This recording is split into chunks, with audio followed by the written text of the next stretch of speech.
மாணவ மாணவியர்களின் வாழ்க்கையை தீர்மானிக்கும் காலம் இந்த கல்லூரி காலம்.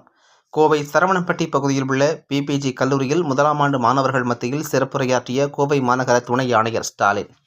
கோவை சரவணம்பட்டி பகுதியில் உள்ள பிபிஜி கலை மற்றும் அறிவியல் கல்லூரியில் இன்று முதலாம் ஆண்டு மாணவர்களை வரவேற்கும் நிகழ்ச்சி நடைபெற்றது. சுஸ்வாகதம் 2024 எனும் தலைப்பில் நடைபெற்ற இந்த நிகழ்வானது தமிழ்தாய் வாழ்த்துடன் துவங்கியது.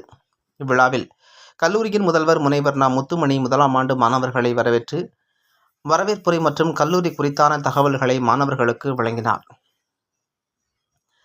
கல்லூரியின் தாளாளர் டாக்டர் எல்.பி. தங்கவேலு சிறப்பு விருந்தினர் குறித்த அறிமுக உரை வழங்கினார். இதில் கோவை மாவட்ட துணை ஆணையர் ஸ்டாலின் IPS சிறப்பு விருந்தினராக கலந்து கொண்டு மாணவர்கள் மத்தியில் சிறப்புரையாற்றினார்.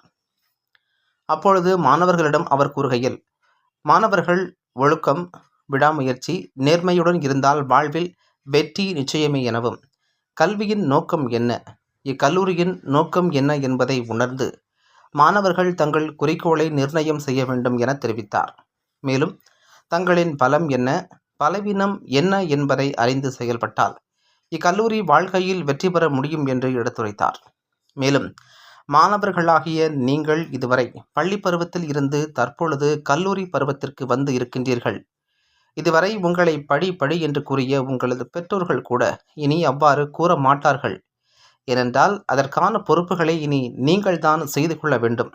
எனவே கல்லூரி பருவம் மீண்டும் வராதா என பட்டதாரிகள் லட்சக்கணக்கில் இருக்கின்றனர்.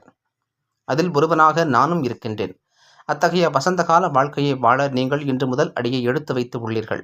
உங்களது வாழ்க்கை பாதையை தீர்மானிப்பது இந்த கல்லூரி வாழ்க்கைதான் என்பதை அறிந்து செயல்படுங்கள் என தெரிவித்தார். இதனைத் தொடர்ந்து கல்லூரியின் தமிழ்துறை தலைவர் முனைவர் சந்திரகலா நன்றி உரை வழங்கினார்.